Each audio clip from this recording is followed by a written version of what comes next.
top 15 skills for 2025. Yeah, according to them, the most important skills that our students must have is analytical thinking and innovation.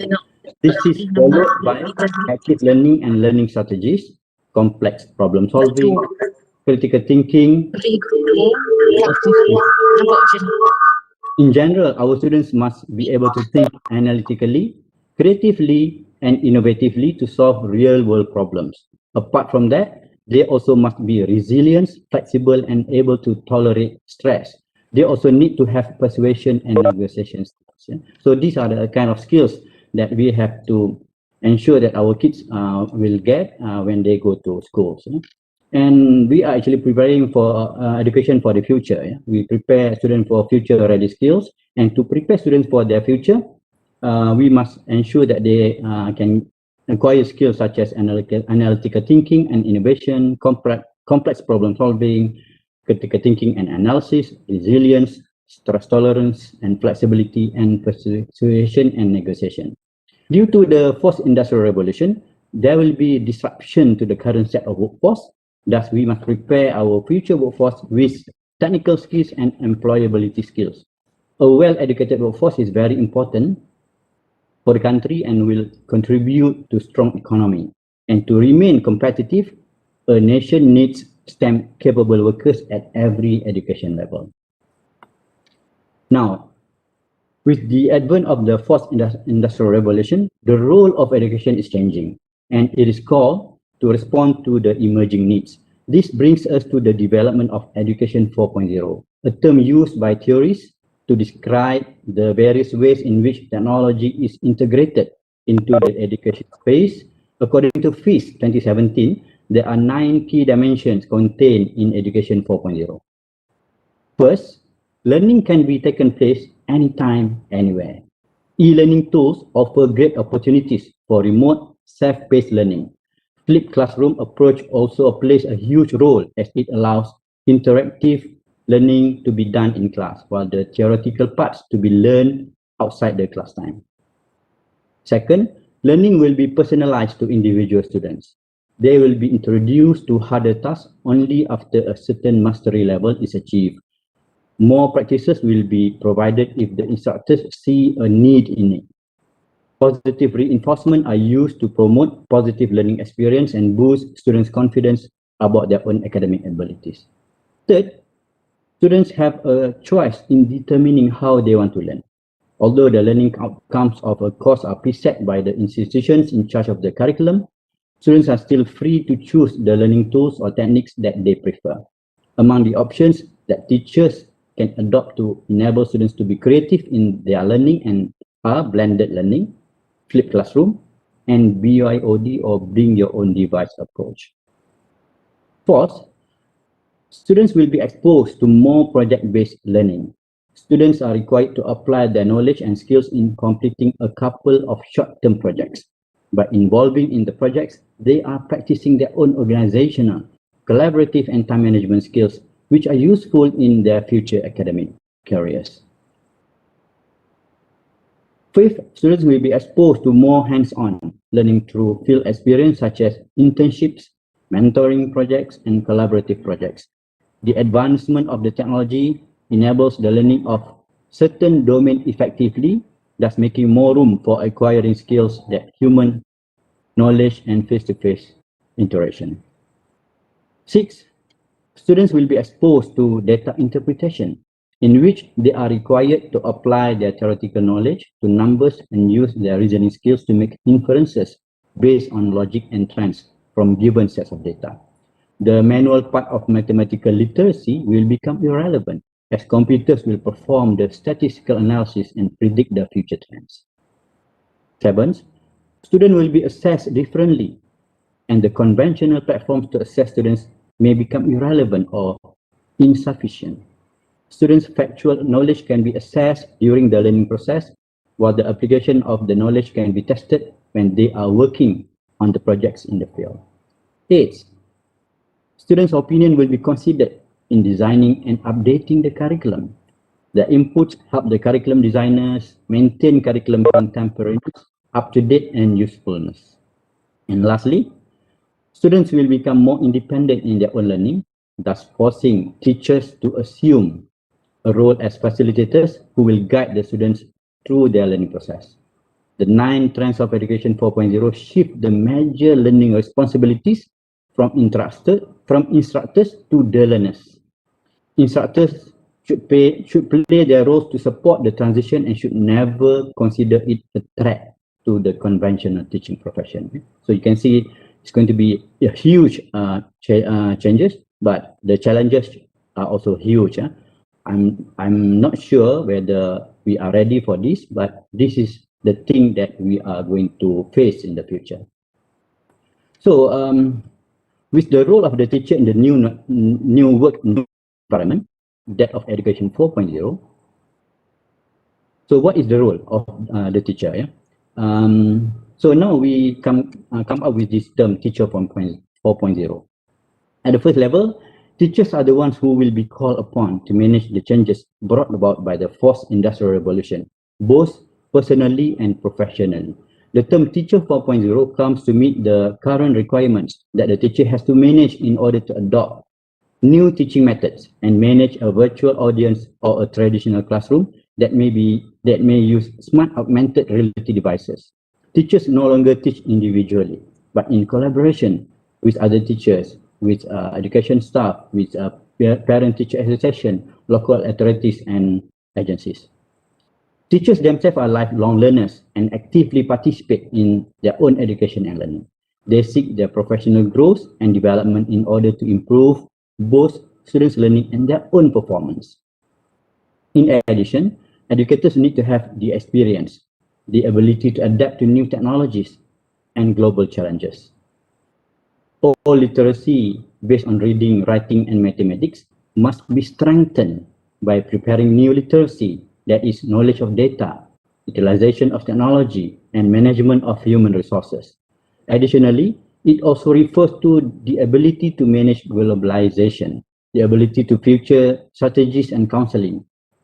Also, the ability of teachers to be able to make a comprehensive assessment, present modules according to the passion of the students, and make innovative and authentic lessons. Finally, they need to be tech savvy, realize that inevitable change is not always a threat, but possibly something progressive and positive. Creativity, one of the top skills of the 21st century citizen, is a structure, an approach, a method for solving problems. Due to the current development with regard to 4IR, Post-Industrial Revolution, and Education 4.0, teachers have no choice but to equip themselves with literacy in technology. So let us look at the definition of technological literacy. Technological literacy is the ability to effectively use technology to access, evaluate, integrate, create, and communicate information to enhance the learning process through problem solving and critical thinking. And the importance of technological literacy, it helps one to communicate, to solve problems, and to enhance lifelong learning skills for future progress. This definition shows that the technological literacy is very important and must be acquired by all teachers, especially in this era of fourth industrial revolution and education 4.0. However, I'm sure this is a very big challenge for all of us. And apart from technological literacy that must be acquired, in this era of post-industrial revolution and also education 4.0, the curriculum must be integrated. So there are several types of integration for curriculum. And the first one is, so this trend in education 4.0 leads to the need for the updating and integrating of the curriculum. Integrating the curriculum happens when a teacher combines subjects according to standards. This is done in order to efficiently meet goals as well as provide a more meaningful learning environment for students by showing them how and what they learn in one subject can help them solve problems in another. An integrated approach to learning helps students achieve because learning happens faster when content is meaningful instead of filled with facts that do not relate across disciplines. there are three main approaches in curriculum integration: multidisciplinary, interdisciplinary, and transdisciplinary. In the multidisciplinary approach, standards from various objectives are organized around a specific theme. This approach is very broad in the sense that there are many different ways to go about it, which vary in intensity of integration. One of the options for using multidisciplinary integration is referred to as the intradisciplinary approach. In the intradisciplinary approach to multidisciplinary integration, sub-disciplines are taught within a specific subject area, focusing on reading, writing, and oral communication as a whole in language arts is a very common example of this. This approach focuses mainly on big ideas of the sub-disciplines, and although integration is only happening within one subject area, the content is taught at a greater depth of understanding. Unlike the intradisciplinary approach, which focuses on one subject area, interdisciplinary integration organizes the teaching of several disciplines around commonalities between them. Disciplines are less identifiable than in the multidisciplinary approach.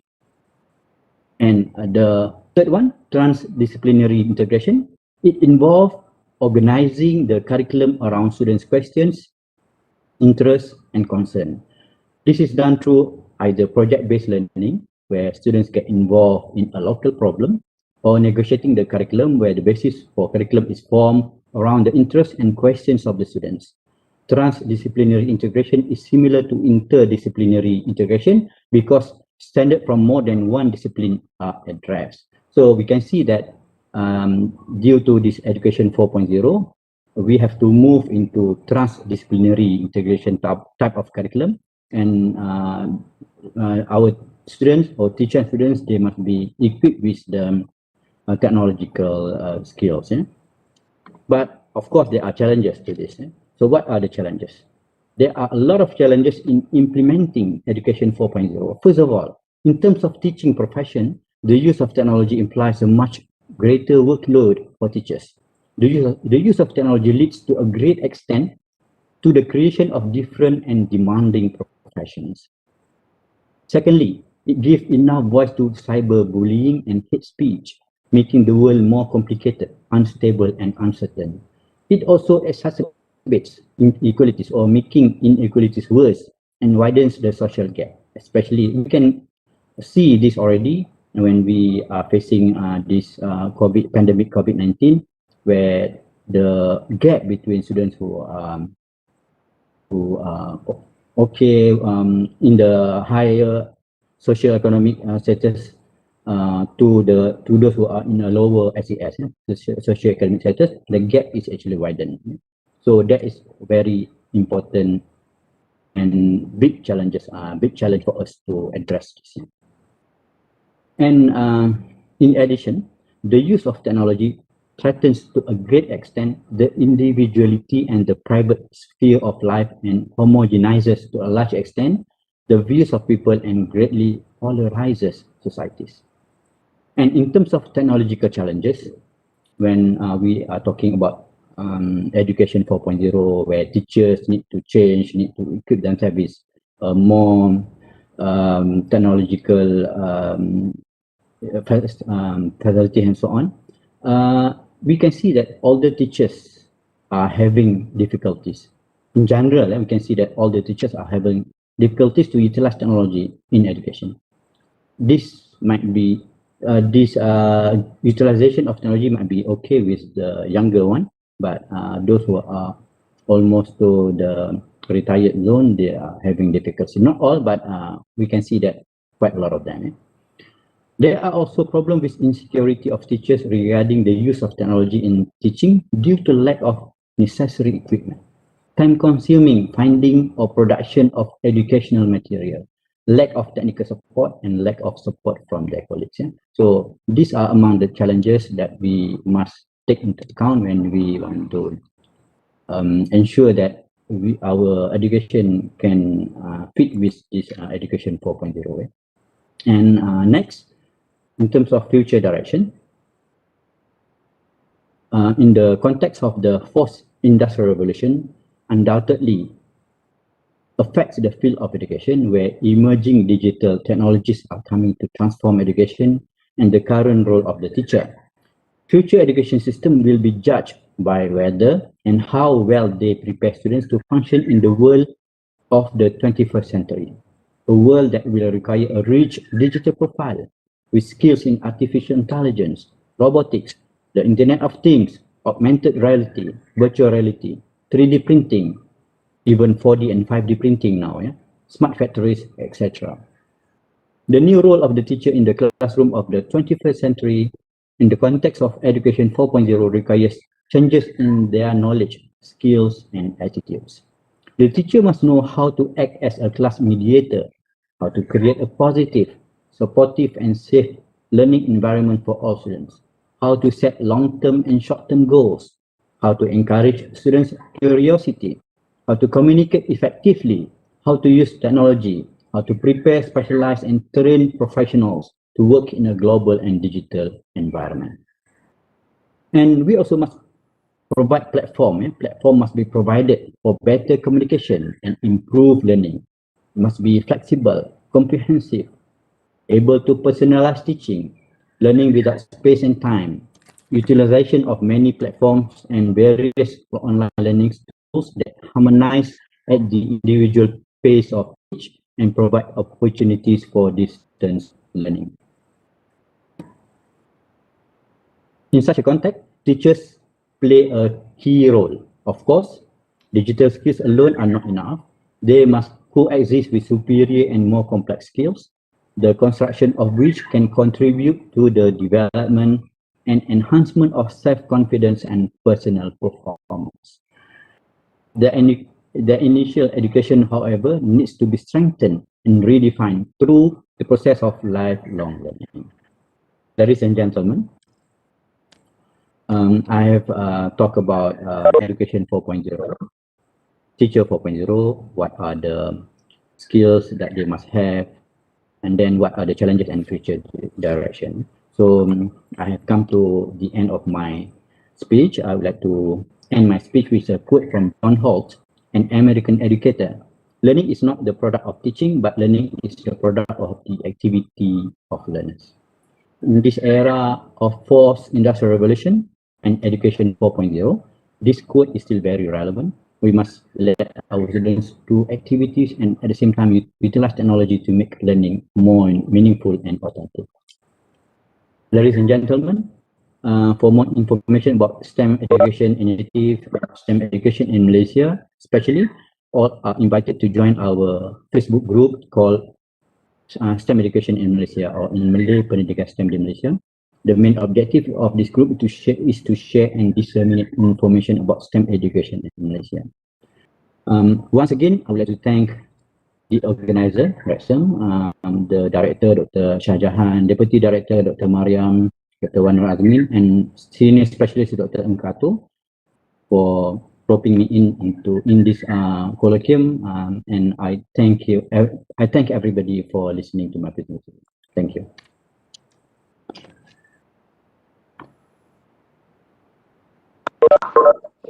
Thank you, Dr. Isan, for your interesting and informative speech. Are you all clearer about the concept of Education 4.0?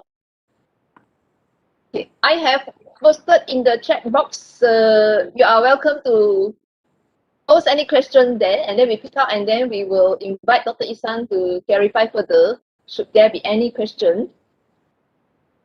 Do you have anything else that is not mentioned here, and you want to have further clarification, or is the presentation by Dr. Isan very clear to you?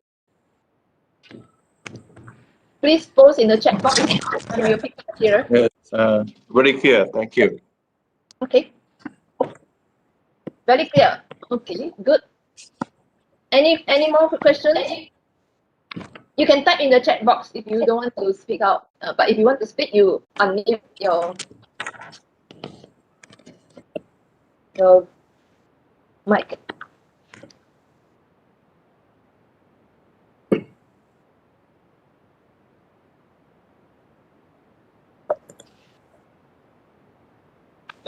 No question?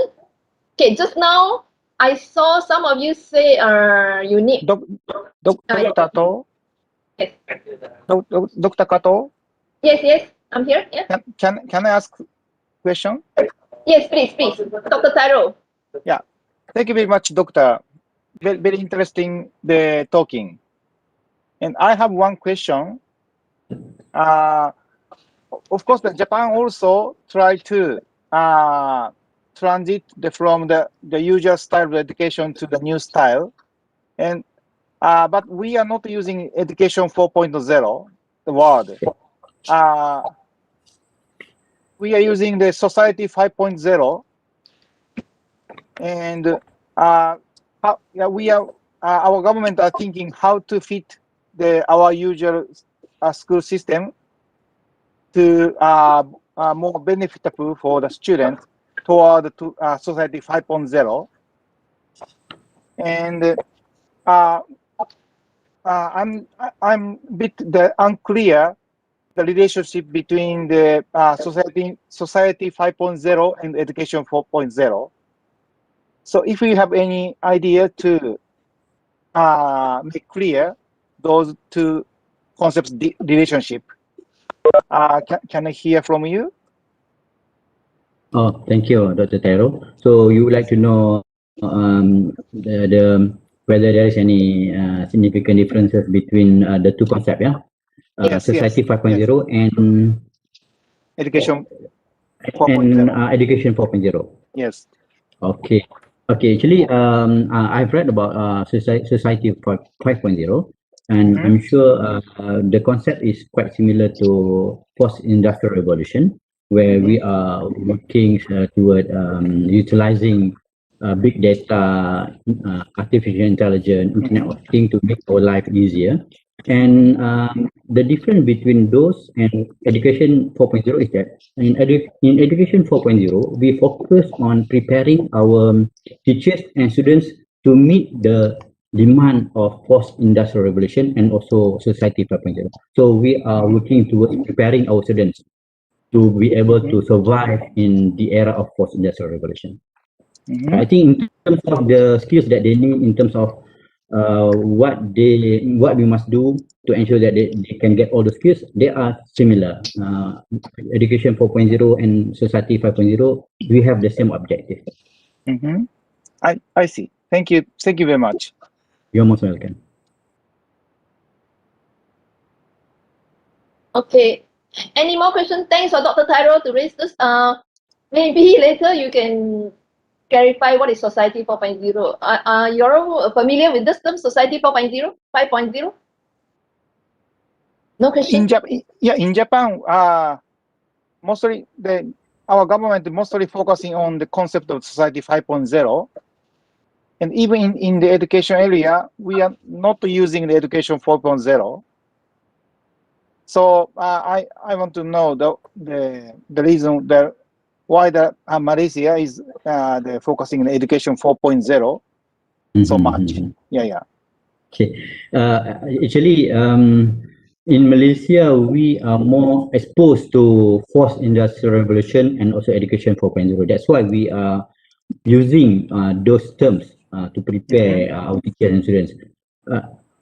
If we can get more information, more knowledge about society 5.0, I think we can also work more towards society 5.0. But as I have mentioned earlier, I have also studied this society 5.0. I think the difference is not that much, except for in terms of the when you talk about society 5.0, you compare to society 4.0, where in 5.0 we now depend on, correct me if I'm wrong, we now depend on artificial intelligence so that we can process a very large set of data. We have a huge number of data, but we use artificial intelligence to help us to process and to analyze the data, to give us knowledge and to help us with our life.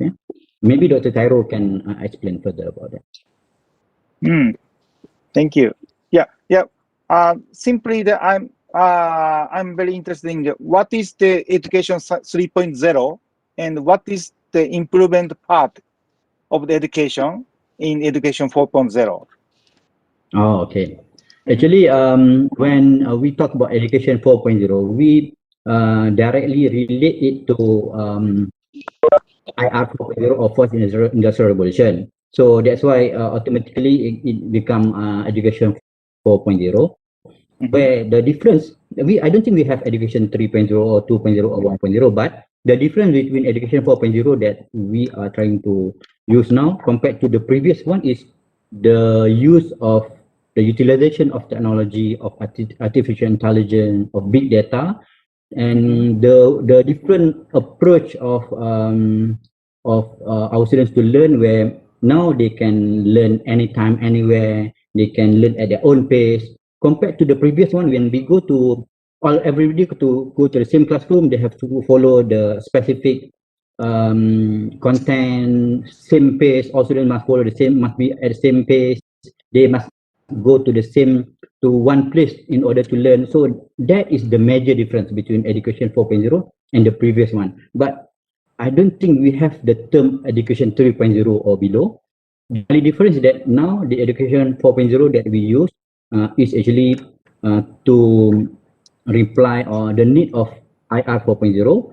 That's why we use 4.0. But in terms of the difference, it is very, we can see it very clearly. Yeah. I see. Thank you very much. Now I'm become much clear. Thank you. Welcome.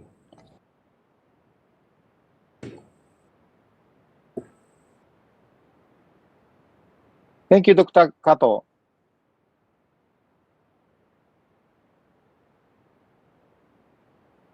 I back my microphone to Lex-san. Yeah. Back to Dr. Kato. Yeah. If there is any other question.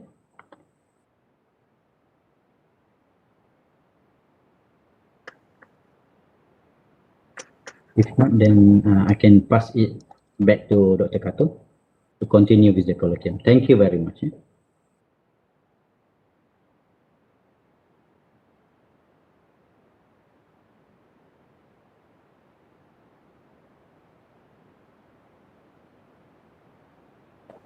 We have got one question from Sharon. Is there a distinction between education 4.0 and STEM education? Okay. Well, education 4.0 does not necessarily restricted to STEM education only. It involves all subjects, but in STEM education, we want to utilize the element of education 4.0 to enhance STEM education. Because in education 4.0, we say that students can learn anytime, anywhere, meaning they must have some sort of resources that they can access anytime, anywhere. Of course, from the internet and so on. So in STEM, we are also providing our students with all those resources that they can access anytime, anywhere.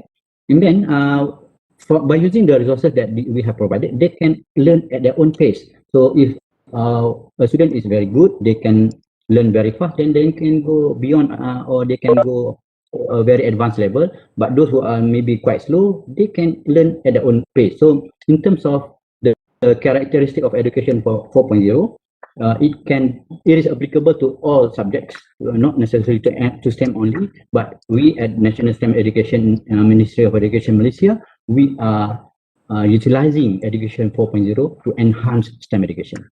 That's my answer, Sharon. Thank you.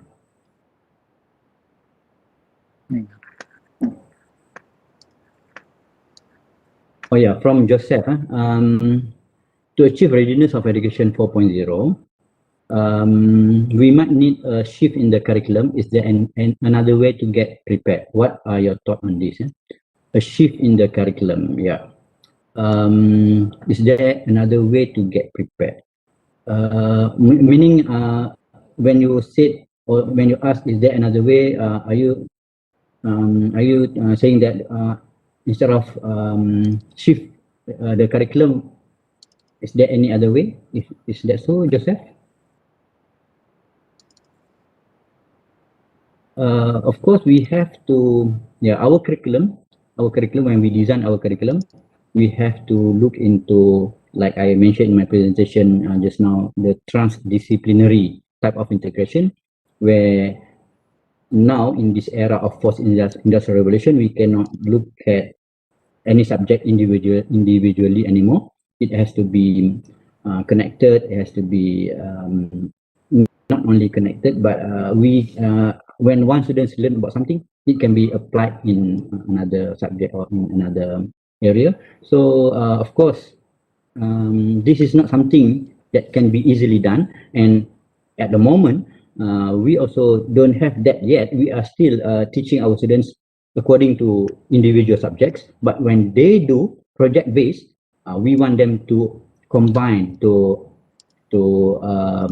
sort of integrate all these things when they do project-based. So in terms of curriculum, I think they are still the same at the moment, but we expose them to the integrated kind of curriculum when they do project-based. Thank you. Yes, sir.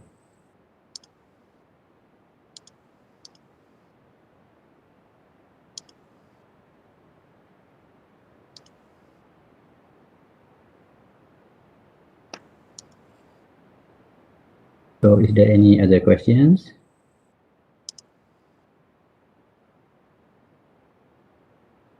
You're most welcome, Joseph. I think the participant can share your views too. You can just unmute and share your views, because we still have about 10 minutes for this session.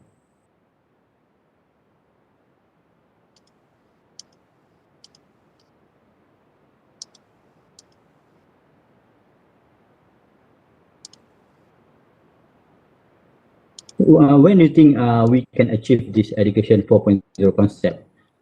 It is something quite difficult actually. I realize it is not that easy. Yeah. So maybe you can share your thoughts on how or when do you think we can achieve this?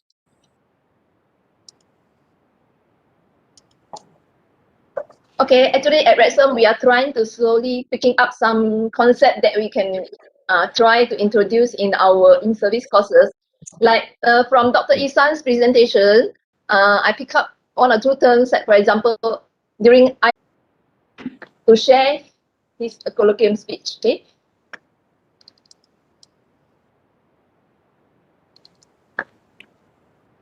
Okay.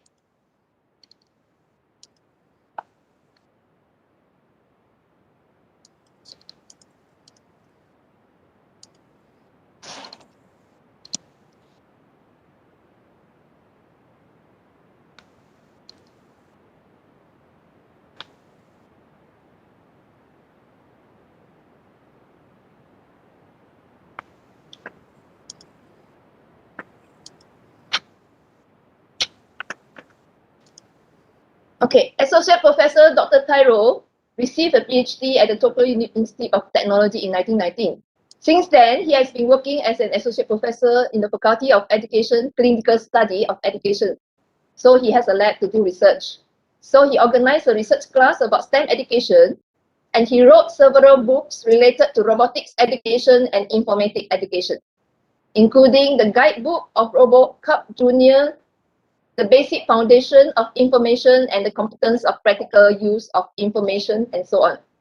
So since 1994, he has been the member of Japan Society of Educational Technology, JSEC.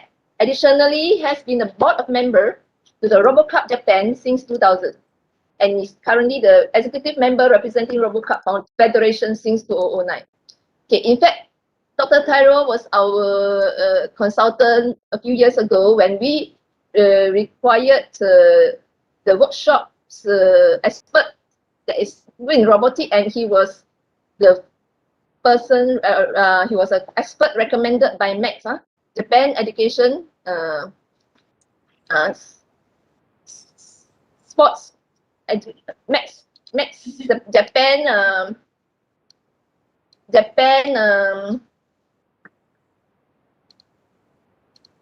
education, cultural, sports education, and science and technology. Okay, so without much further ado, we would like to invite Dr. Tyro to present his topic on how Japanese conserve energy for sustainable consumption. Dr. Tyro, the floor is yours. Okay, thank you, Dr. Kato. Before start my presentation, can I have the 5 minutes or 10 minutes break? Yes, please. Okay, so can we start my presentation 12:20? No, 11:20. Is it okay? Okay. Okay. You're welcome. Yes.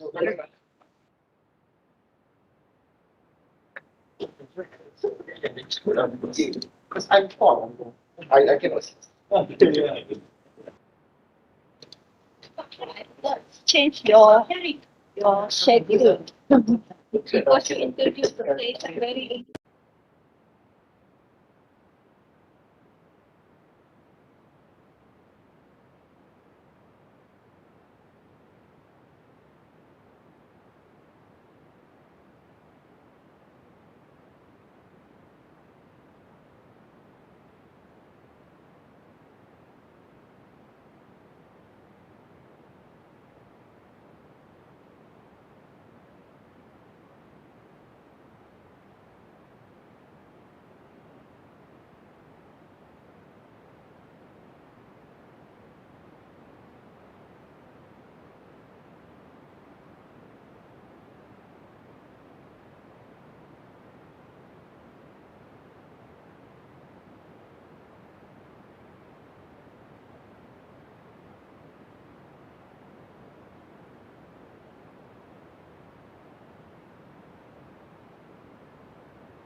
Dr. Tyro?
Dr. Kato and Okay. all participants, I'm ready now.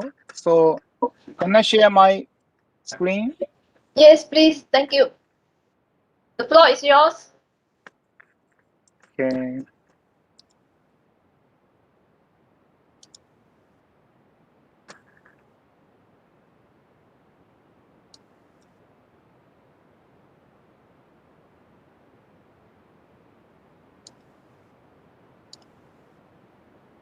Okay, can you see my screen?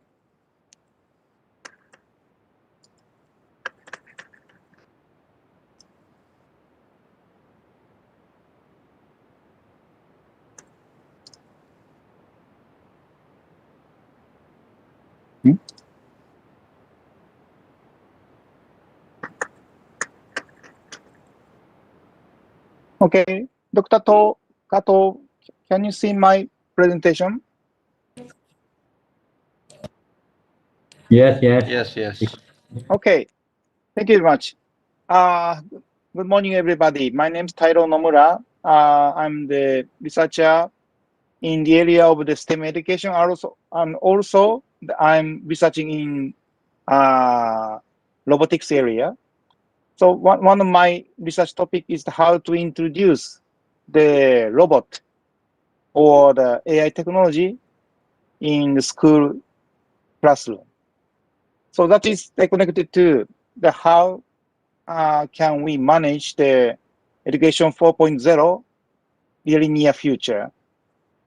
So today I'd like to show two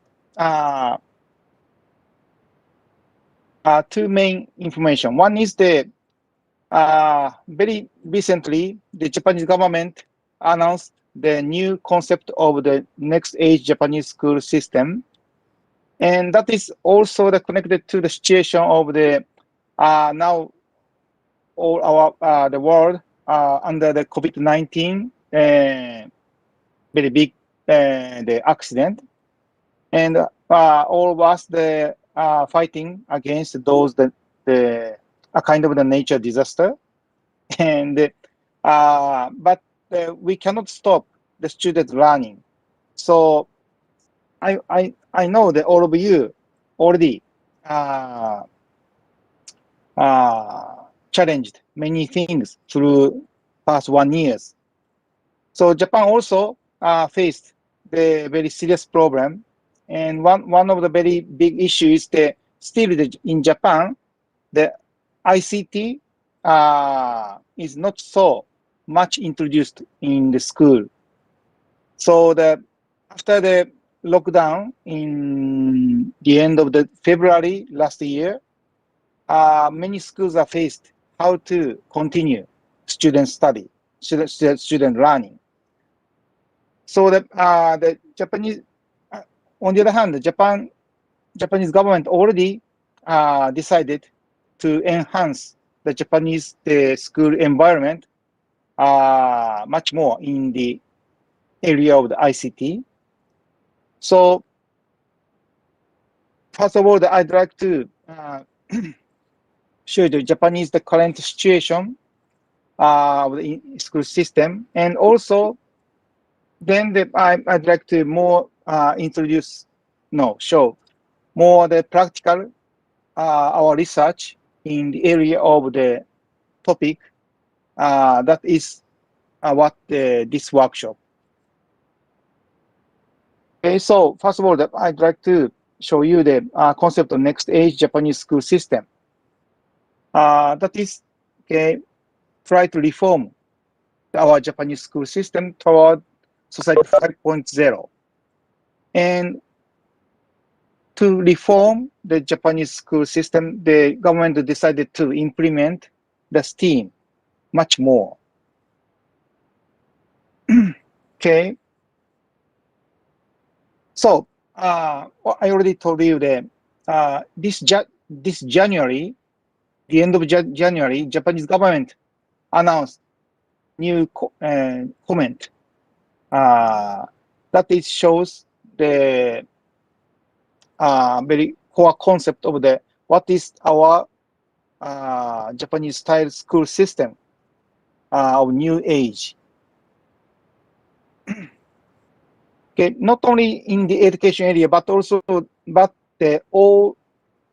our Japanese society trying to reform toward society 5.0. Japanese government, especially next Ministry of Education and also Ministry the Economy and in the industry, trying to reform in the several parts of Japanese country, and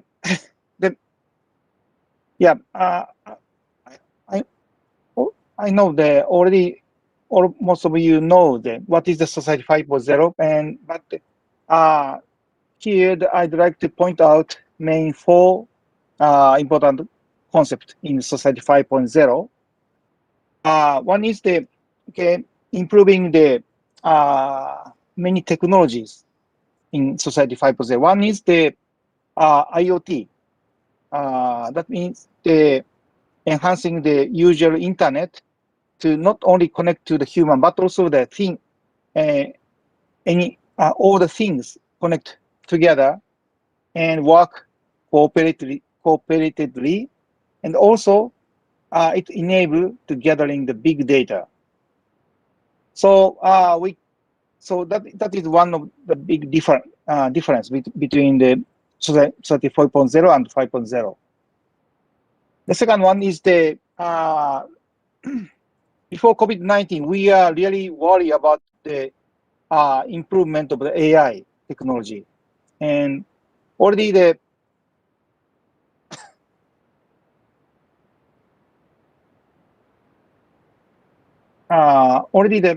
Isam mentioned in near future the usual job will go on, and we have to find or we have to create the new jobs.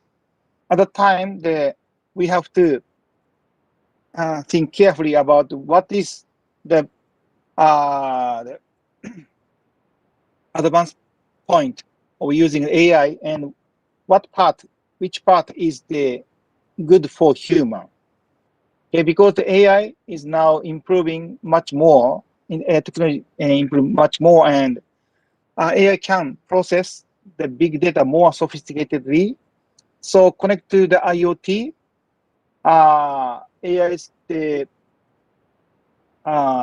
potential raising very, very higher, maybe rather than human. And third, the important technology is the robotics technologies. Okay, robot and related to the autonomous technology. Okay, that helps us to do what only human cannot do. Okay, one of the topic I'm researching is the rescue robot.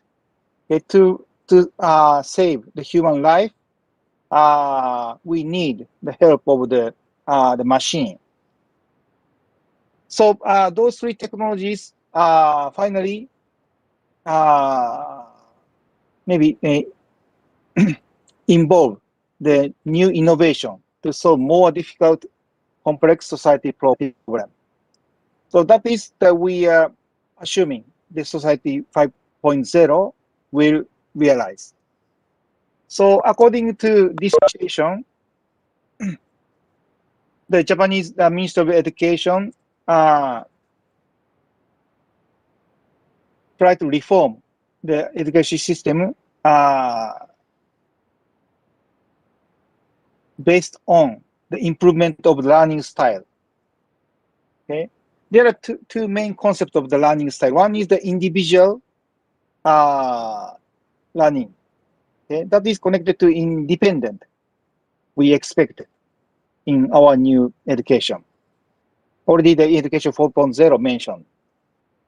Okay, and but to realize the individual learning, we need to use the technology. I'll show you later. Recently the Japanese school introduced AI as the teacher. Okay, so that is the helpful for the school for the lack of the number of the teachers. Okay, using those the technology, we could optimize the usage of time for learning. That makes time for STEM activities. That is connected to the second part, the cooperative learning. Okay, main aim to emphasize the cooperative learning is to connect the students and society. Okay, so to introduce the cooperative learning, we expect the student face more real social problem, and that affect student to motivate learning. That is the very, very important point nowadays. Recently in Japan, we are facing the very serious problem that is the many students are lack of the motivation to learning in school.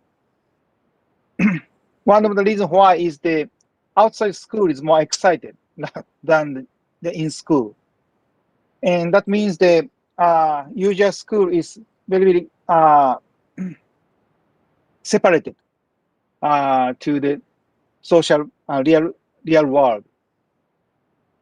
So the Japanese Ministry of Education trying to open the school and classroom to the society and try to connect much more tightly. And through this learning style, we expect students to apply what learned in usual subject to real world problem through STEAM activities. That is a kind of the inquiry-based learning. But not only just learning from the textbook, but also we expect students to do the practical activities, like we will have in this afternoon the hands-on activities. So based on the improvement of the learning style, Japanese Ministry of Education and Ministry of the Economy now they're pushing forward those two projects.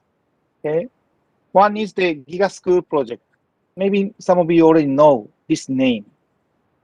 Okay, because of the COVID-19, Japanese government shift the schedule earlier, and we hope to finish the first stage of the this project the end of this March.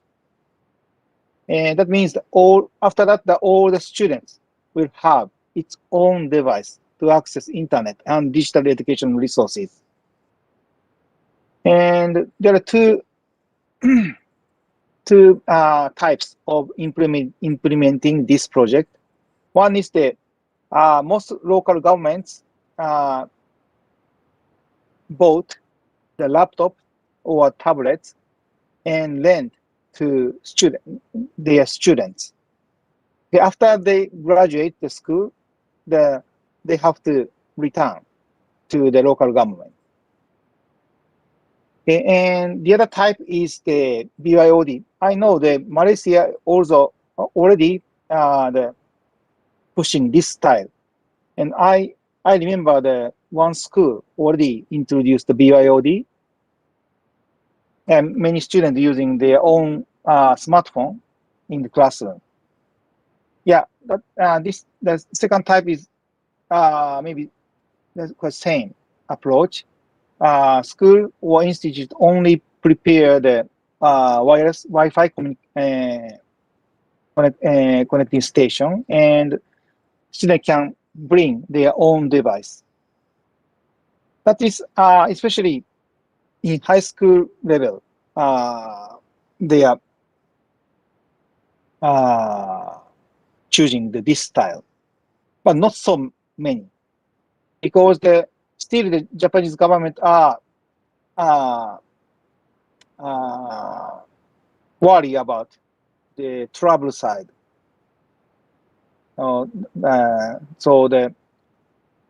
And very hard to change the direction to the second type. But my opinion is that the many school teachers and local government are worrying that if they bought those tablets, after that, who will maintain? That is the very, very big headache, I could assume. So I want to, yeah, actually, this is not so tightly connected to this workshop, but I also want to know your experience in Malaysia. And because of the slow speed of introducing the Giga School project, still there are some hurdles, especially to introduce the digital textbook. Okay, even introduce those devices to all the students, but still, government will provide the paper textbook. So there, mainly we have the copyright issue, but gradually this situation changing like this. So we hope the next fiscal year we could do the hands-on programming workshop much easier than now. And second one is is mainly managed by the Ministry of Economy, not Ministry of Education. Okay, this project named the Future Classroom. Okay, so this is the main goal is to success the digital transformation in school. Okay, the Ministry of Economy tried to collaborate with many companies, private companies, to do the experiment of the implementing the future classroom.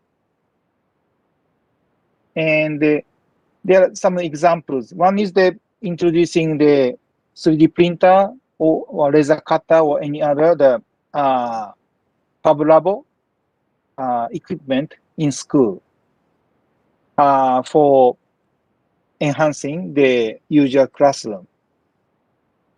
The other is I already told you that using the AI as a teacher. Okay, I can show you the one video. Wait a moment.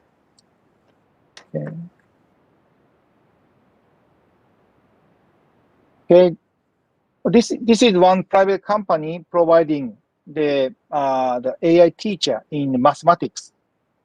Okay, and in this project, future school project, this company introduced this AI teacher to the junior high school, public junior high school. Okay, sorry that the movie itself is the no movie. Sorry, there's no movie, but basically the AI teacher is like the how to say the drill work software, but always the estimating the students the ability of the mathematics, and if the AI finds some errors while the students are solving problem in the mathematics, AI will point out which topic is the weak point of this student and introduce the new topics students have to practice. So the very important and remarkable the result of this experiment is that through this experiment, okay, sorry, this is in Japanese, but okay, please look at the left side the graph, okay, and the upper side is the usual classroom, not using the AI, and below graph is the using the AI teacher, and the number is the how much using for how much time, so how long to study in mathematics. And okay, you can see the below one they can make the extra 6 hours, and school can use those 6 hours for the STEM activities. That means that using the AI teacher, school can use the learning time more efficiently to make the time to do the inquiry-based learning much more. That is one of the possibility to using the AI and the latest technology in the school. Yeah, I know that some of you are very worried about what is the human teacher's job. Okay, most of the human teachers have to leave from school. is it okay or not? Okay, but during this experiment, the human teacher reported like this. Okay, this is sorry in Japanese, but I translate briefly. At the beginning of the introducing the AI teacher, human teacher feel very lonely, some very missing the not to teaching in front of the students. But after a while, the human teacher realized what is the more important job for the human teacher. Okay, through the student learning from the AI teachers, but still some students would struggle because of the kind of the mismatch or the kind of the not friendly, not kindly interaction with the AI teacher. So at that moment, the human teacher have to care those students.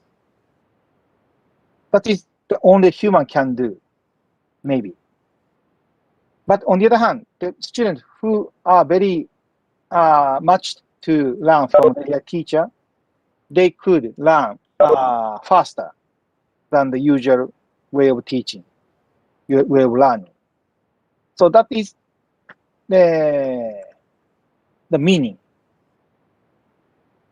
I showed you here, okay, the individual learning style. Okay, that can optimize the learning style, optimize the usage of time for learning. And that finally the making the time for STEAM activities much more for those students. So this is the one example I showed you. But so okay,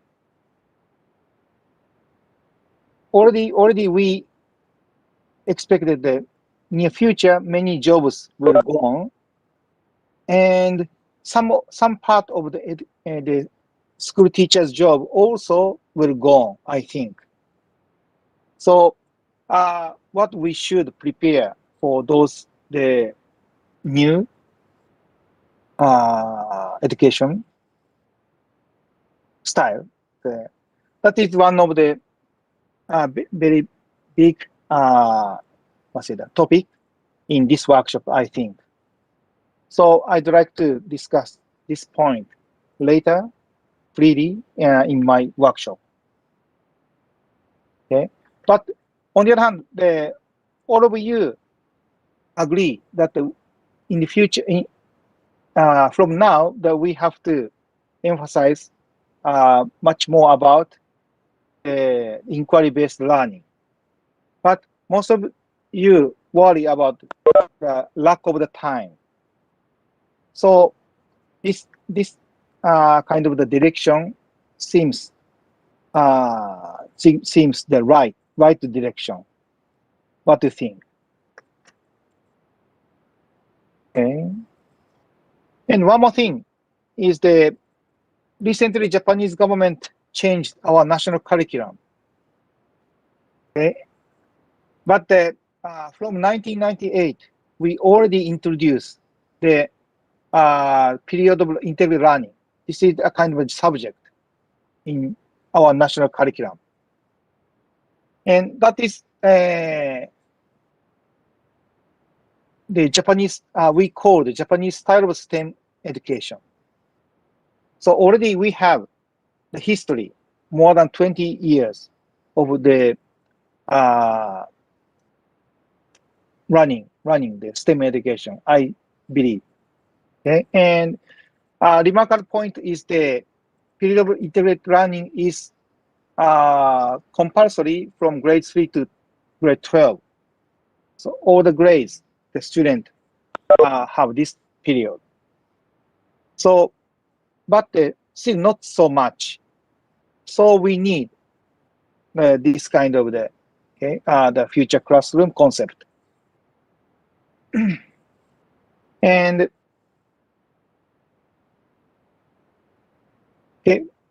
one more thing, actually to say the grade 1 and grade 2 have no period of integrated learning, but we have another similar concept subject named life environment study. This subject integrated science, social study, and home economy, 3 subjects. Okay, so this is also have this similar concept of STEM education. So that means that, that means that in Japan, the grade 1 to grade 12, the compulsory student learning in the STEM style, STEM approach. Okay, so and the period of integrated learning is using the inquiry-based learning method to promoting the student problem-solving ability to contribute to making our society better. Okay, that is very the same the concept of the new education. I think the education 4.0 also.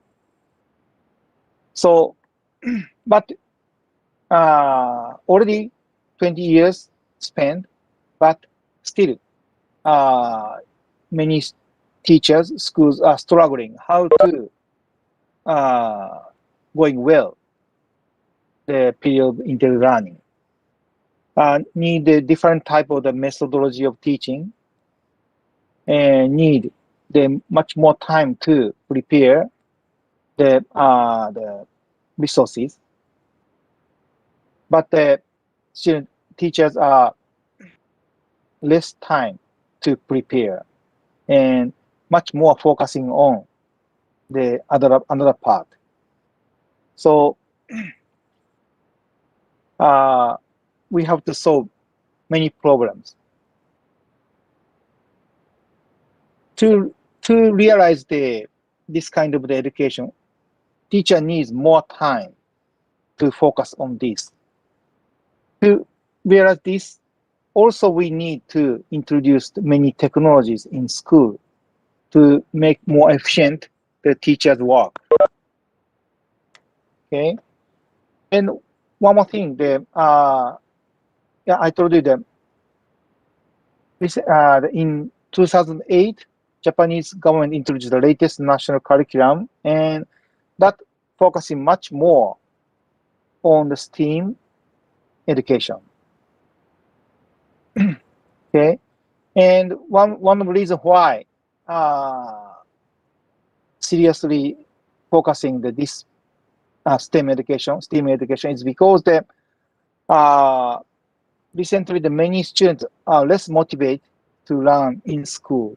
So we need more reality in school, and we need more connection to the society.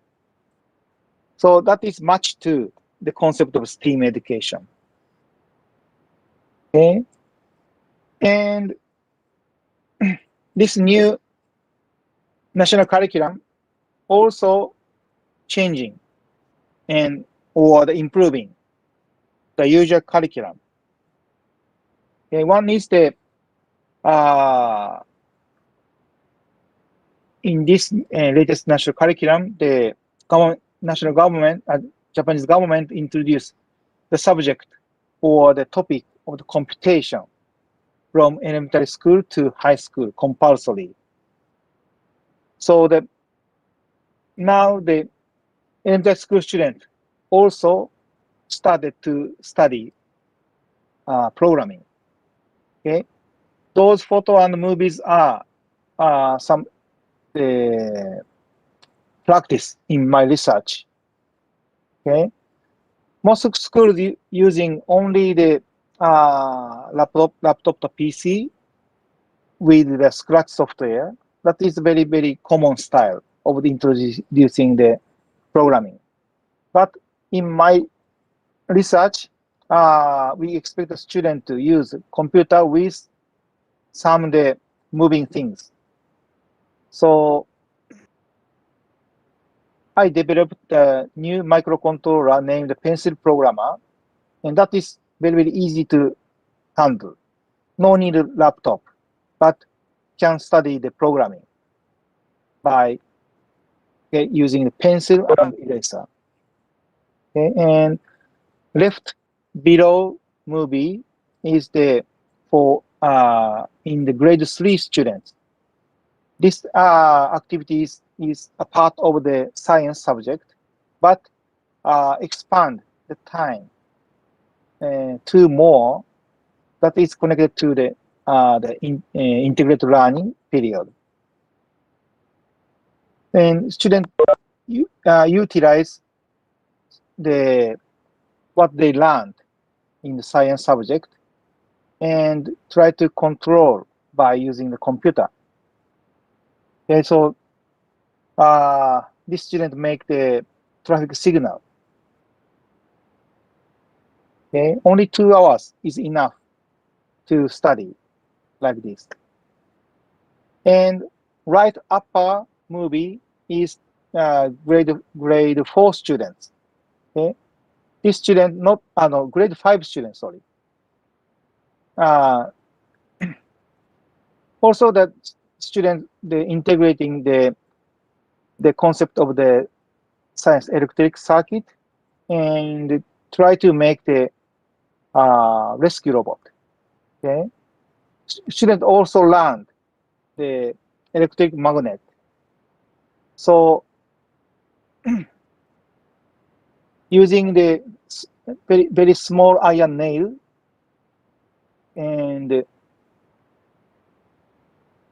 we assume that those iron nails are the victims and try to pick up using the electric magnet and bring them to the safe place.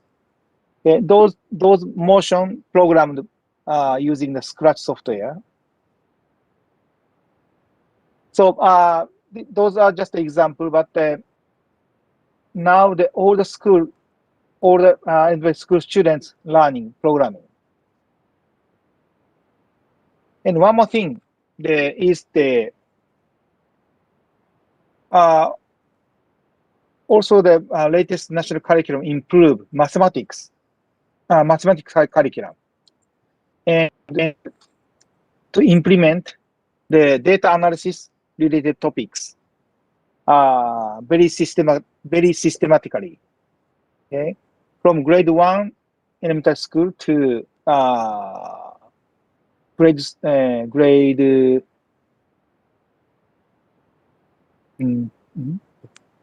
9. Yes, grade 9 through those 9 years, students gradually study the concept of the statistics, and also the practicing the data analysis skills. And also the using those topics in the STEM activities, science is the very good opportunity to practice those skills. So recently, many schools are trying to integrate the science and math in this area, data analysis area. Of course, that is also connected to the IoT area, but from the elementary and junior high, that is too difficult to handle. So in this senior high school area, several schools try to introduce IoT also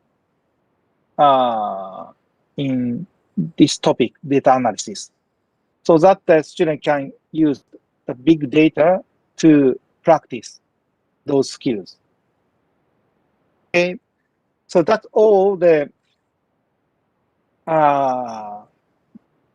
or the recent Japanese school system situation. So I'd like to finish the first section of my presentation now. So if you have any question about this part, please freely ask me. Do you have any comments or the questions?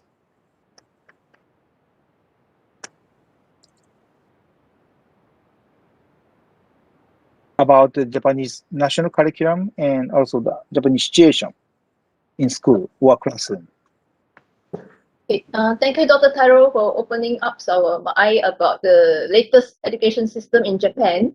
I remember we visited one university in Japan, Tsukuba. We found that they have a very interesting automated switch that when people leave the building, the switch can be switched off automatically. So maybe Dr. Taro can enlighten us with some of the illustration example, because just now I saw in your slide, the Society 5.0, one of the concept is automation, right? Yeah. Okay, so maybe most of us are interested to know about this automation, how automatic switch can be done and so on. Okay, thank you. Well, actually, I showed you. Okay. Through the studying the computation, programming, we can introduce the activity of how to control the electric devices like the bulb or the motor or electric magnet. Okay, so using this concept, student can think how to use the energy more efficiently. So I'd like to show you the second presentation now. Okay.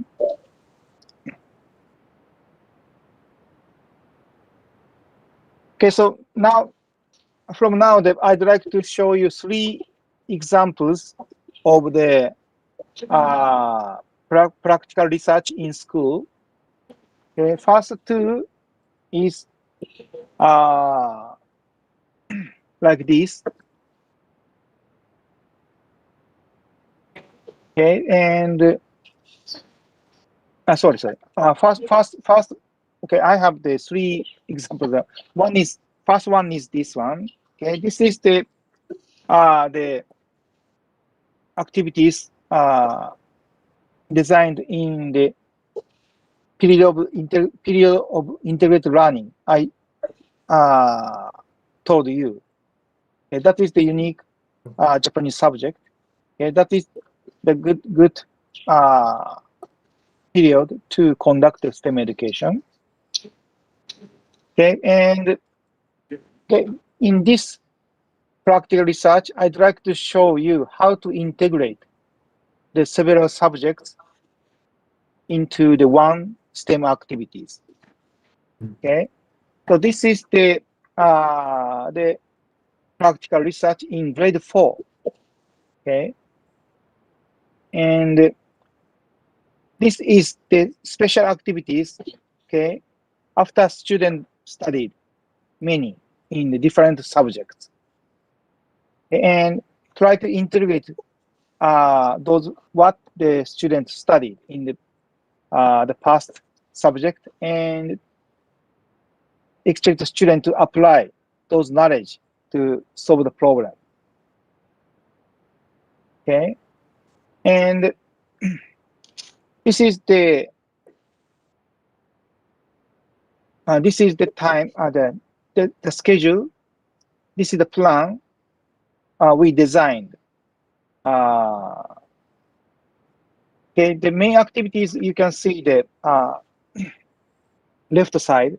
Okay, totally there are 6 hours taking. 1 hour is 45 minutes. So, and the first activity, okay, yeah, basically this lesson is to integrate those 3 topics students studying before this activity. Okay, one is the they studied electric circuit, electric motor and generating electricity, grade 3 and grade 4 in science. And second one, these students studied ratio and percentage, okay, in mathematics. The third one is the students studying what is industry and what is the automation in the factory, in the social study. Okay, and already the one more important topic is that point is that the student visited the Japanese car company's factory and observed how the robot working. Okay, so based on those experiences, we design this activity.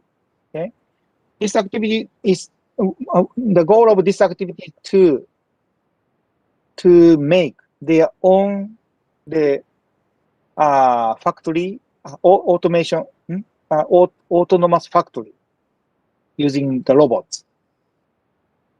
Okay, and try to think how to make more efficient their factory. Okay, at the first two lessons, we introduced the basic concept of robot and autonomous controlling engineering system, and also that showed them several the latest robot research, and also into industrial robots. And after that, we give them the discussion time to think how to enhance the usual factory by using the robot or any other autonomous technologies. Okay, then the next two lessons gives the student opportunity to making their own industrial robot, similar to the car factory, what they observed before. Okay, and in this two lessons, student using the materials they used in science subject to hacking, enhancing to make their own robots. And the last two parts is the try to evaluate their making the industrial robot and its factory. Okay, to measure the efficiency, we expect the student to use the mathematics concept. Okay, so I can show you some pictures. Okay, this is very simple setting of the students, the factory. Okay, on the right side there is the storage warehouse. Okay, there are many basic parts to be assembled to make something in this factory, and the student may try to make their robots, okay, working in this factory. Those robots are trying to carry the material from one place to the other place. Okay, and there are the working table where those materials will assembled. Okay, so this time the reason why this time the student didn't make the assembling robot because that is too complex for them. So this time only focusing on how to carry the materials of the material or assemble things. Okay, and already students studied about the electric magnet. So same as I told you before in the education, the rescue robot. This time also, students try to carry those materials by using the electric magnet. Okay, first of all, I myself became one of the lecturer in this activity, and I introduced some robotics technology, and also give them the question why they recently manufacturers using robots like this. And after that, students try to make their own factory robot, industrial robot, using the materials. Okay, and they have to enhance the basic robot with adding the electric magnet like this. There are two types. One is the crane type. The other is the more the bulldozer type. Okay.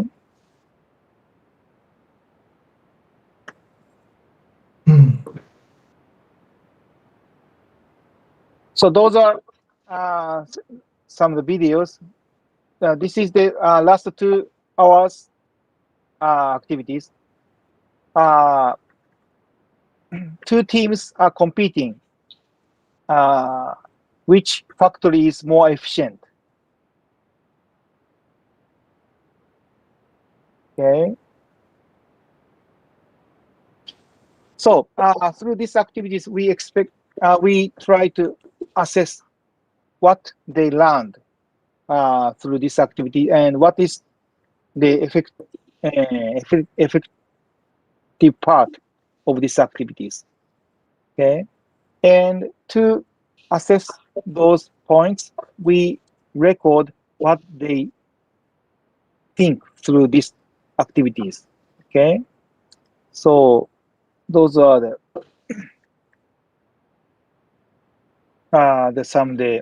records students wrote. Okay, and also we did some of the basic paper test to check how they have the basic concept of math and science. Okay.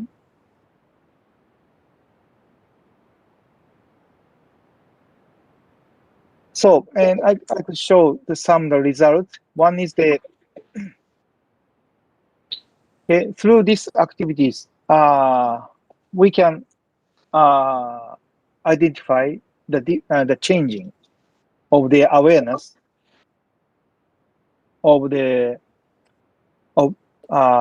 awareness of what they learned before.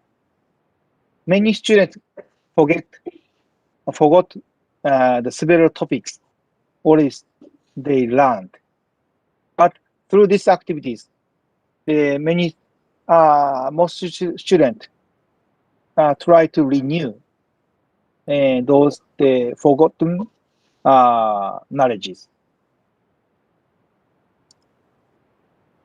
And through these activities, their knowledge become studied in the usual subject became more stable and more more detailed. Okay. So, for example, at the beginning, only students can say the electric magnet can catch the iron things, but after a while, the student remember what's the difference between the number of the coils, difference related to the how much power, like that. And also to compete the efficiency of the 2 teams factory or among the classrooms factories, students try to use the mathematics. Okay, but we never tell them what is the indicator of the efficiency. So students try to find the indicator, and try to make the formula to calculate efficiency. Okay, that is connected to what they studied in mathematics.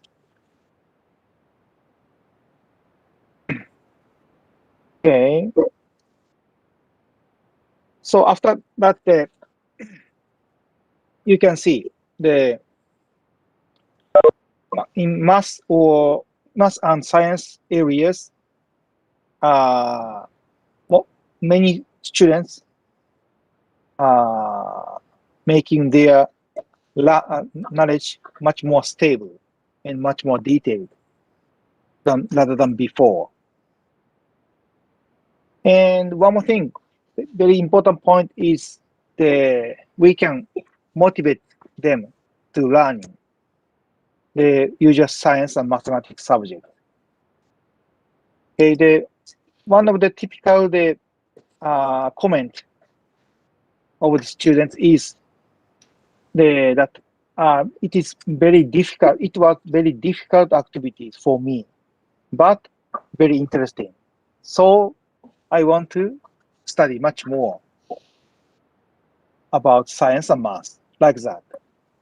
So that is what we are expecting in STEM activities. Okay?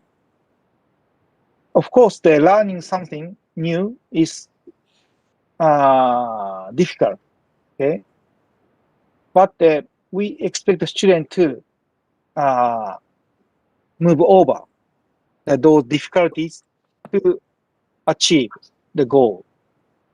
So this kind of activity makes student much motivated to study. And one more thing is that I already told you that in science and math area, student learn much deeper and detailed through this activity. And also in the social study area, I told you before that already students observed the car factory before, but through these activities, the student understood how those robots working. Okay, and then now students realize, okay, those machines are really amazing. Okay, so that is also a very good result in these activities. Okay, so this is what this is the first the practical research I'd like to show you. Okay, so I move to the second one. Second one is also a grade 4 student, grade 5 student. Okay, and this one is also combining the two different user subject to have the integral learning, the period. Okay, this is the main concept is the making the rescue robot, and through the making robot, we expect student to recognize how the the social problem can be solved by using technology. Okay, this is a setup of this activity. So in this activity, students try to make the rescue robot by using the concept of the science. Okay, and this part is the starting point. Okay, and here's the goal. Goal means the place the victim is waiting. Okay, and the mission of the rescue robot is to bring water and food to the victim. Okay.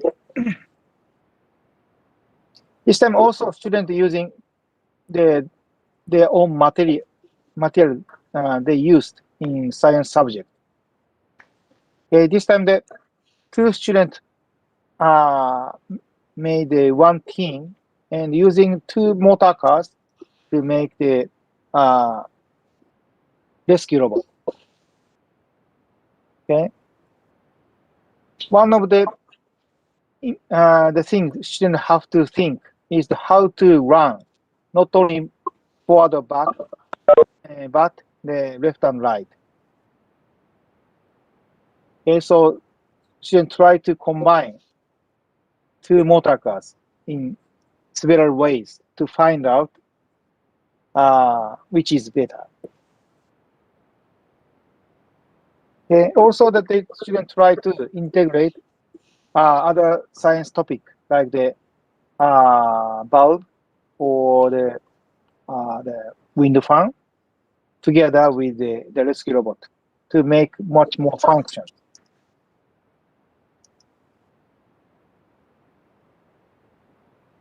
Okay, finally, the students had the small contest, mini contest in school, and compete which rescue robot is higher function. And also that through these activities we did the sort of the research observation, and this is one of the result of the pre-post test of the users in the topic of the electric circuit. And in this table you can see very the strange or unique strange point. Okay, this table shows the post score is less rather than the press scores.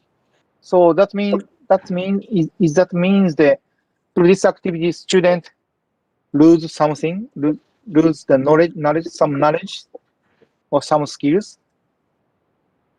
Yeah, I think the reason why the score became lower is that through this activity, student not only just answering the paper test, but also the student have to realize the real rescue robot. So they need to use their knowledge they learned in the past much deeper and much detailed. So during this activity, students relearn what they learned before. So finally, they feel the more uncomfortable of the learning those topics, and so basically the score became lower, but at the same time we need the question. We got some of the data from using the questionnaires, and most of the students still like or love the science. Okay, more than 80% students. Okay, even they lose the score. Okay, and also we got the same result as like the first experimental research. Okay, most of students feel more than 70% students feel difficulty, but at the same time they want to study science and math much more. This time science much more. So that is one of the reasons why we push the STEM education in school, I believe. Okay. And one more thing is that this is a very, very new practical research related to directly to the topic of this workshop. Okay. We try to integrate computation programming activity with the STEM activity to realize this kind of learning. Okay, basically in grade 6 in science subject, students studying a topic of usage of electricity. Okay, and this is the typical educational materials student using in Japan. In Japan, in many schools, asking the student to buy this kind of very tiny experiment material one by one. So each student buy this kind of the material. Okay, the price is about 500 yen in each. I'm sure it is expensive or not in Malaysia, but typically in Japan, every year students spend about 1,000 yen to 2,000 yen for buying this kind of the small materials for studying, doing experiment. Not only in science, but also in mathematics or in art and craft, like that. So anyway, in this topic, in this unit,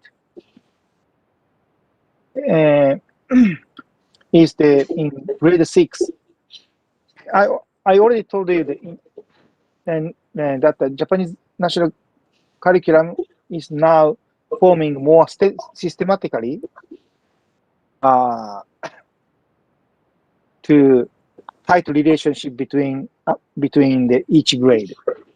Okay, in the area of the energy transformation and accumulation, students studying from the grade 3 to 6 like this. Yeah.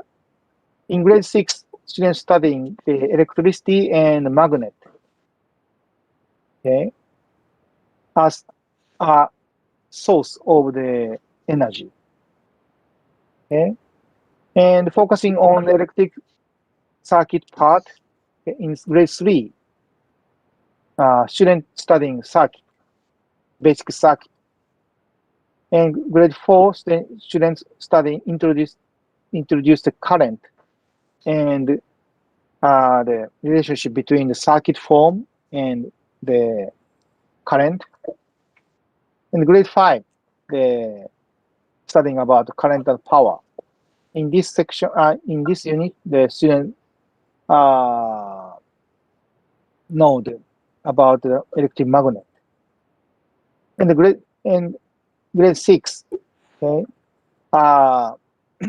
based on the studying, parts of study, the student think how to use more efficiently the electric energy, and also think how to transform energy from the one type to the other type, and also how to accumulate energy. Okay, and combining this topic with the using computer, that is the typical way to studying how to use the energy more efficiently. Okay, already Mr. Kato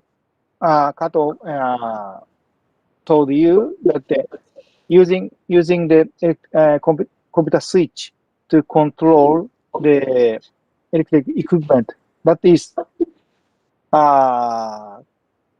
connected to this this unit. Okay, and also that we have to connect it to the reason why recently using computer to control those electric equipment. It's because the currently most industrial products include computer, and the reason why is the to make the product more cheaper, but much higher function, and try to avoid the noise and errors in the real world. Okay, in the past, need very higher skills in human to make something, but it is it makes the product very expensive. So using the computer with the control engineering, the methodology, it can solve this kind of problem easier. And nowadays, the computer becoming very cheap, so easy to realize this kind of product. Okay, so maybe 1980, 70, 80, already the world mechatronics exist, but nowadays the concept of mechatronics becomes more important. Okay, especially using the microcomputer. Okay, those are the background of why the students have to study this kind of the topics. And also, I think that is connected to why this time our workshop is focusing on this topic. Okay, so I did the very simple practice in this the subject like this. Okay, using the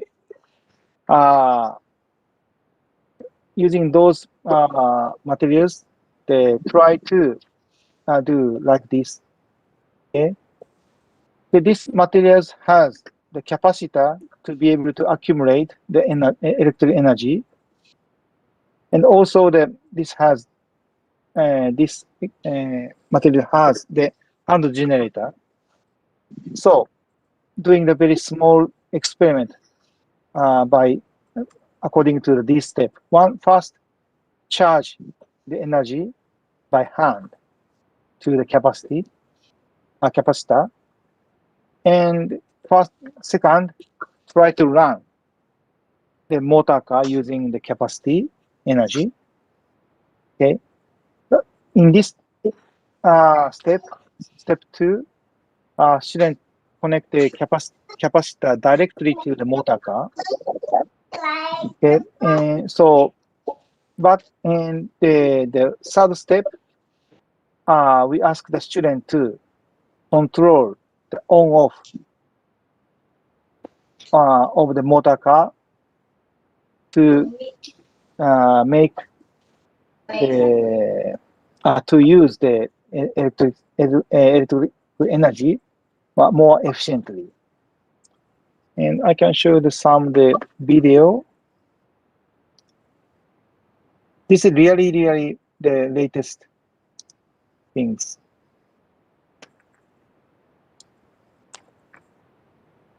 Okay.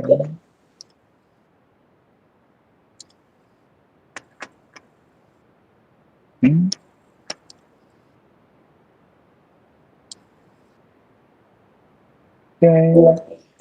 Wait a moment.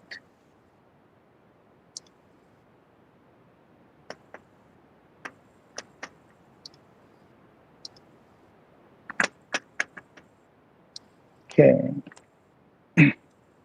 Okay, you can see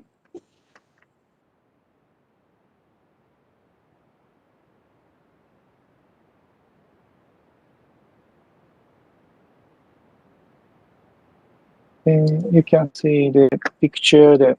Now the two students make the one team, and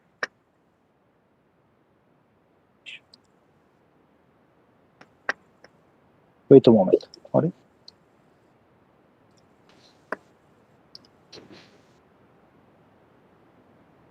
Okay. Part of the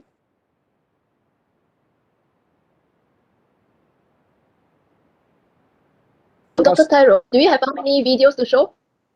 Because we have 10 more minutes before our lunch. So I'm Now not sure showing whether, yes. yeah. Okay, this Maybe, is the last. Okay, this Okay. this is the last. So I'll finish my presentation now. okay, later I can send the link to the video to everybody. Yes. Okay. So anyway, that's all my presentation. So if you have any questions, please ask me. Really. Okay, You hear me? if you have any question, please post on the chat box. Okay, first of all, I want to thank Dr. Tyro for preparing this presentation. I was quite impressed by one of the slides that you showed just now about grade 6 science, okay, usage of energy. So I can see that there is a spiral curriculum there. Grade 6 student learn about circuit, and then grade 4 learn about current and circuit. Grade 5 current and power, and then grade 6 how to use more efficiently, transform and accumulate. Yeah. Yeah. Yes. So this is a very good way of teaching a curriculum from basic to advanced, and then also can apply in the daily life. May I know what is the Yeah. age group of the grade 6, and that when students can learn how to conserve energy, okay, using more efficiently. Yes. Okay, what is Yes. the may I know what is the age group? And then do you have any later, if you can find any video, you can post to the chat box, post on the chat box, and then let the participant view later. Okay, because our according to the schedule, 12:45 is our lunch break. So if you have any video to show this exemplar, appreciate you post it in the video chat box, and then let the participant view it later. Okay, because Yes, I see that just now we have more than 50 attending this colloquium. I think they are all interested. Okay, okay, there's one question here. May I know when this integrated, okay, let me read. Link. May I know when these integrated learning lessons were conducted in schools, and what are the education background of the teachers or facilitators involved? Okay. Okay. Another question from Singapore, Sharon also. Thanks for your comprehensive sharing of exemplar in anything STEAM. How were the teachers prepared? Okay. These are the two questions posted on the chat box. Oh, Joseph also. Yeah, that's good. That's good. Thank you for thank you for your questions. 3 questions. Yeah. Plus my question, 4 questions. Huh? Okay. I'm particularly interested in this spiral curriculum. Okay. So the first of all, I'd like to answer the question of the how were the teachers prepared? Okay. Basically, the most teachers are not so familiar with this kind of technology. So many teachers have had a collaboration with the outside specialist like me, and we in our research project, I helped the school teacher to prepare the setup, but the teacher has the very good skills of preparing for example, preparing this kind of the setting by them. So that only I gave them the idea and concept. Then teacher could prepare by themselves.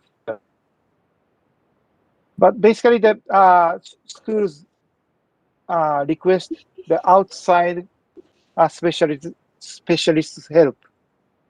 That is the answer. It's okay. And second one is the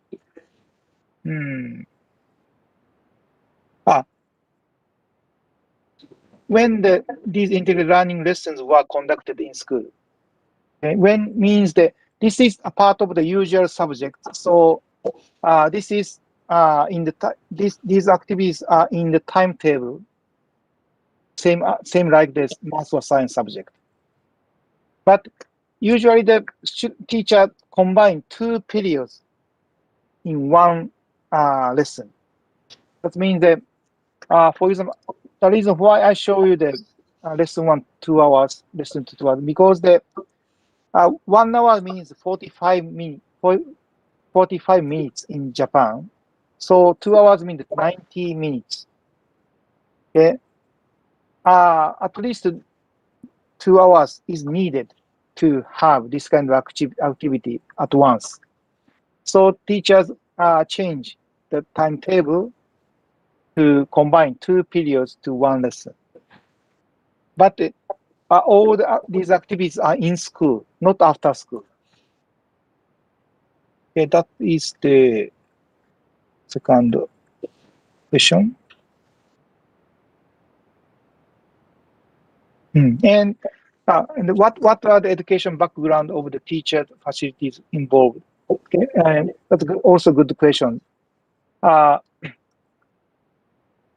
example I showed is all in elementary schools, and in Japan, the elementary school teachers have to teach all subjects by 1 teacher.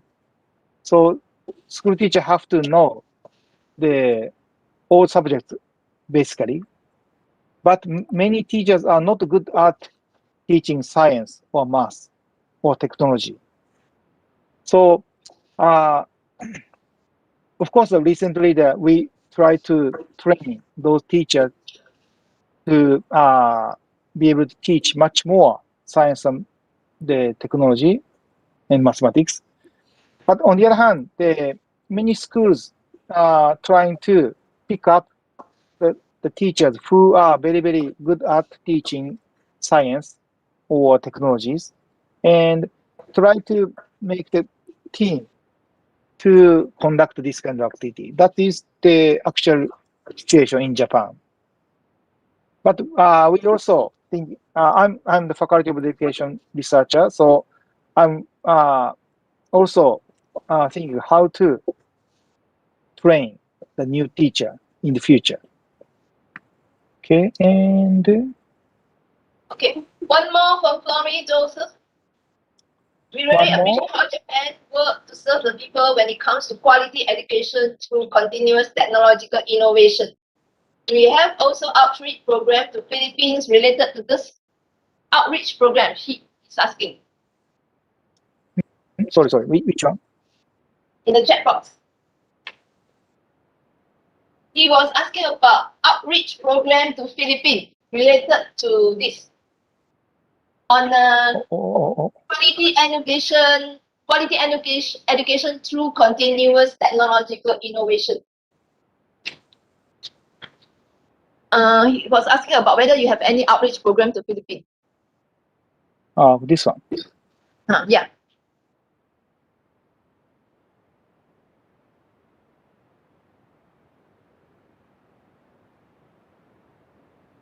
Okay, never mind. It is almost 12:45. It's our lunch break. So maybe how will respond to this? Okay, can I? Okay. Okay, may I invite all of you to join Telegram? Then we will respond to you later if you don't participate in the workshop. Yes. Okay. Yeah. Please Is it okay? join Okay. Yeah. our Telegram group. Okay, I'll answer in the workshop. Okay, is okay? Yeah, but some of the colloquial speakers are not our workshop participants. So so maybe later, if you join Telegram, we will post it on Telegram to answer your question. Is that okay?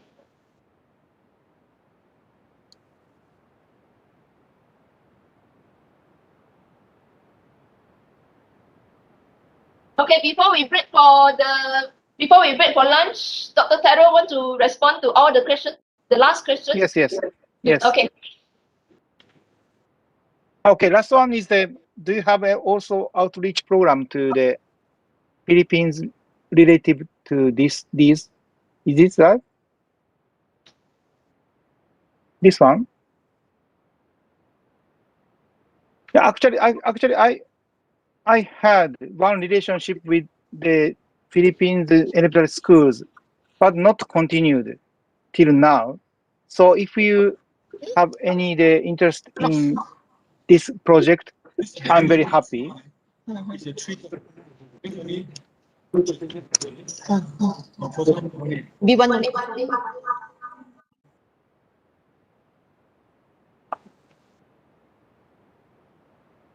Okay, we will.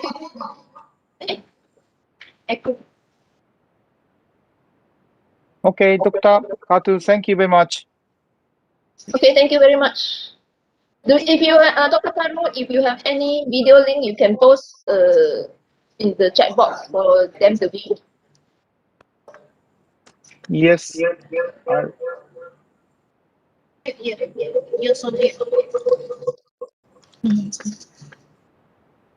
Sorry, I'll share later. I will share later. Okay.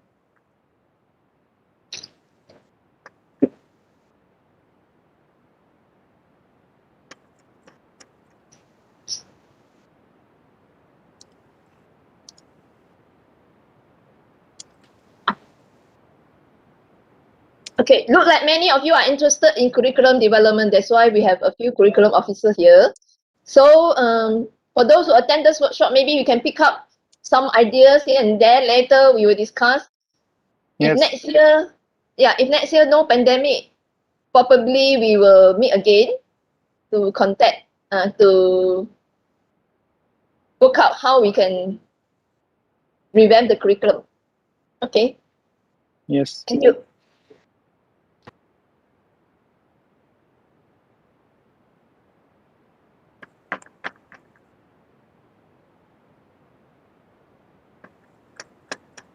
Okay, I sent you my email address, so I'm so sorry not to answer so quickly. But if you have any questions, please directly ask me through the email.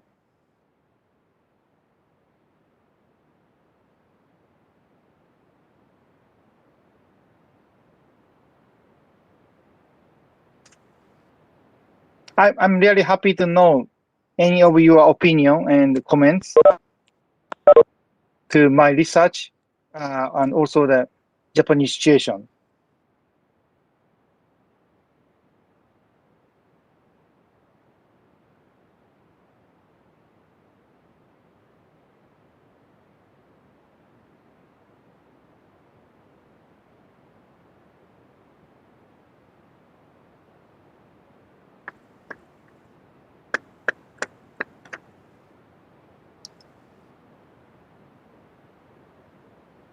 Professor Nomura, Yes. sorry, I'm from Indonesia, from Semi. Yes. Could you tell me especially, Yes. do we need arrange one pilot project?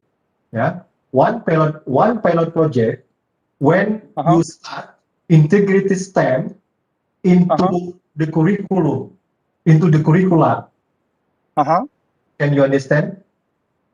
Do we need develop one project, one piloting project in the school when we start integrated STEM into the curricula in the school? According to your experiences in Japan, yeah. Yeah, that's all. Can you understand? Yeah. You mean your question is when the integrated when we develop integrated STEM into the school, do we need the pilot project according to your experiences? Yeah. Yes. Because I have experiences 3 years living in Japan when I saw my children takes study in the Japanese school, they executed STEM also according to your experiences. In the beginning, do you have any experiences to arrange one pilot project in the school to start integrated STEM into the school or into this curricula? Do you have? Yeah, I have many. I have many experiences. And without saying STEM, already all Japanese schools has experience to integrate several subjects to have the integrated learning period. So I'm assisting the school how to integrate more scientific way and more mathematical way, more technology part into the integrated learning study. Only that part I'm assisting. Okay, I will send you the email. What I need, Yes. I will send you the email. What I need to know more your experiences. Okay. Thank you, Nomura Sensei. Thank you. Yeah, thank you very much. Yeah. Thank you for your asking.